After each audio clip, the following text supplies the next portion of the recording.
দুর্গাপূজার ছুটিতে অনলাইন ক্লাসের নির্দেশ দেওয়া হয়েছে। রাজ্য সরকারের তরফ থেকে এমনই একটি বড় ঘোষণা করা হয়েছে। অর্থাৎ দুর্গাপূজার ছুটিতে এবার বাড়িতে বসে অনলাইনে ক্লাস করতে হবে। সমস্ত শিক্ষক শিক্ষিকাদেরকে এই ক্লাস নিতে হবে এবং ছাত্রছাত্রীদেরকেও এই অনলাইন ক্লাসের যে নির্দেশ সেই নির্দেশ মেনে চলতে হবে। তো এই নিয়ে বড় একটি আপডেট চলে এসেছে, যেটা আজকের এই ভিডিওতে আলোচনা করব। অর্থাৎ নতুন বিজ্ঞপ্তিতে বা নতুন কি লেটেস্ট আপডেট এসেছে পুজোর ছুটিতে অনলাইন ক্লাস সংক্রান্ত। তো অবশ্যই সেটা জানবেন সম্পূর্ণ ভিডিওটি দেখলে। তার আগে এই ভিডিওটিকে লাইক করুন এবং চ্যানেলটিকে সাবস্ক্রাইব করে পাশের বেল আইকনে অল প্রেস করে রাখুন। প্রথমেই দেখিয়ে দিই, এই খবরটি প্রকাশিত হয়েছে আনন্দবাজার অনলাইনে। তো দেখুন, বলা হচ্ছে পুজোর ছুটিতে অনলাইন ক্লাসের নির্দেশ, বাস্তবায়ন নিয়ে প্রশ্ন শিক্ষক মহল। এবছর একাদশের নয়া পদ্ধতিতে শুরু হয়েছে পঠন পাঠন। সিলেবাসেরও পরিবর্তন করা হয়েছে আমূল। প্রথম দিকে সেমিস্টার পদ্ধতিতে বই আসতেও অনেকটা সময় লেগেছে। তার ফলে একাদশের প্রথম সেমিস্টারের সিলেবাস সম্পূর্ণ করতে পারেনি স্কুল। আর এছাড়াও যেটা বলা হচ্ছে যে পুজোর ছুটিতে শিক্ষকদের আর টানা ছুটি কিন্তু নয়। প্রয়োজন হলে লক্ষ্মী পুজো থেকে কালী পুজোর মধ্যে অনলাইনে ক্লাস করাতে পারে স্কুলগুলো। প্রধান শিক্ষকদের বিজ্ঞপ্তি দিয়ে জানালো উচ্চ মাধ্যমিক শিক্ষা সংসদ।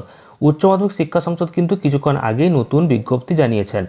তো উচ্চ মাধ্যমিক শিক্ষা সংসদের সভাপতি চিরঞ্জীব ভট্টাচার্য বলেন, এই ক্লাস বাধ্যতামূলক নয়, তবে লক্ষ্মী পুজো থেকে কালী পুজোর মধ্যে স্কুলগুলি মনে করলে একাদশ শ্রেণীর পড়ুয়াদের ক্লাস করাতে পারে, যাতে দ্বিতীয় সেমিস্টারের আগে পড়ুয়াদের সিলেবাস শেষ করা যায়।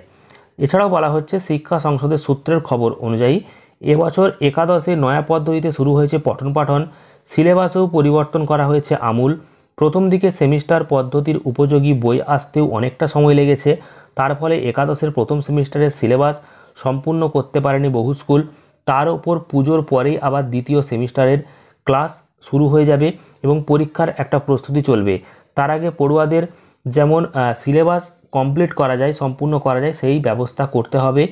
তো এছাড়াও নারায়ণ দাস বাঙ্গুর ইনস্টিটিউশনের প্রধান শিক্ষক সঞ্জয় বড়ুয়া বলেন, নতুন পদ্ধতি ও নতুন সিলেবাসে এবছর পরীক্ষা ব্যবস্থা গ্রহণ করা হচ্ছে। বছরে দুবার করে পরীক্ষা, লম্বা ছুটি থাকলে পড়ুয়াদের পড়াশোনার মধ্যে ফিরে আসতে অনেকটাই সময় লাগে। তাই আমরা এই সিদ্ধান্তকে স্বাগত জানাচ্ছি। অর্থাৎ এই যে লক্ষ্মী পূজা থেকে কালী পূজার মাঝখানে যে অনলাইনে ক্লাস, সেটা কিন্তু স্বাগত জানাচ্ছেন। তবে ইতিমধ্যে বেশ কিছু স্কুল জানাচ্ছে তারা লক্ষ্মী পুজোর পর থেকেই অনলাইনে ক্লাস করানোর সিদ্ধান্ত আগে থেকেই গ্রহণ করেছে। তার প্রধান কারণ হচ্ছে একদিকে সেমিস্টার পদ্ধতি, অন্যদিকে পুরানো সিলেবাসের টেস্ট পরীক্ষা রয়েছে পুজোর পরেই। একাদশ শ্রেণীরও সিলেবাসও সম্পূর্ণ শেষ করা সম্ভব হয়নি। সেগুলো যাতে পড়ুয়ারা আবার ঝালিয়ে নিতে পারে বা পড়াশোনাতে ফিরতে পারে, তার জন্য অনলাইন ক্লাসের আবার একটা সম্ভাবনা রয়েছে এবং সিদ্ধান্ত গ্রহণ করেছে। তো বেশ কিছু স্কুলের আবার বক্তব্য, শিক্ষা সংসদ অনুরোধ করছে প্রধান শিক্ষকদের, যেহেতু বিজ্ঞপ্তি মধ্যশিক্ষা পর্ষদ বা শিক্ষা দপ্তরের তরফ থেকে দেওয়া হয়নি, তা বাস্তবায়ন করা যথেষ্ট কঠিন। বহু শিক্ষক রয়েছেন যাদের অনলাইন ক্লাসের প্রতি অনীহা রয়েছে। বা collegium of assistant headmasters and assistant হেডমিস্ট্রেসের সম্পাদক সৌদীপ্ত দাস বলেন, শিক্ষা সংসদের এই নির্দেশের পর প্রধান শিক্ষকেরা শিক্ষকদের অনুরোধ করতে পারেন। পুরো বিষয়টা নির্ভর করবে তাদের ওপর। যেহেতু শিক্ষা সংসদ দ্বারা স্কুলগুলোর নিয়ন্ত্রণ হয় না, তাই বাস্তবায়ন করাটা কিন্তু খুবই কঠিন।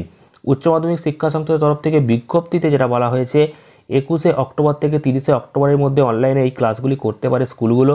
বঙ্গীয় শিক্ষক ও শিক্ষাকর্মী সমিতির সাধারণ সম্পাদক স্বপন মণ্ডল বলেন যে ছুটিতে অনলাইন ক্লাসের যে ব্যাপারে শিক্ষা সংসদ নোটিশ দিয়েছে তা বাধ্যতামূলক কিন্তু নয়। এটা পুরো বোঝাপড়ার ব্যাপার। যদি কোনো স্কুলের শিক্ষক শিক্ষিকারা রাজি থাকেন তবেই তারা ক্লাস করাতে পারেন, আর যদি রাজি না থাকেন তাহলে অনলাইনে ক্লাস করাতে পারবেন না। তো এছাড়া আর কিছু বলা হয়নি। তো অনলাইনে ক্লাস যদি হয় তাহলে 21শে অক্টোবর থেকে 30শে অক্টোবরের মধ্যে হতে পারে, তবে সম্পূর্ণটাই নির্ভর করছে স্কুলের ওপর। স্কুল যদি চায় তাহলে করতে পারে, আর যদি মনে করে স্কুল যে না ক্লাস করাবে না অনলাইনে, তাহলে হবে না।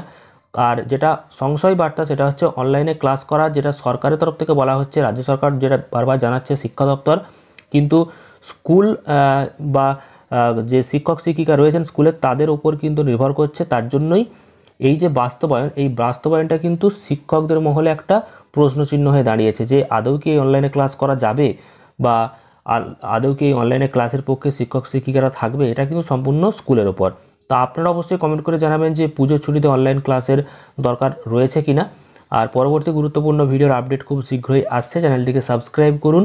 ভিডিওটি ভালো লাগলে প্রচুর পরিমাণ লাইক এবং শেয়ার করে দিন। ধন্যবাদ।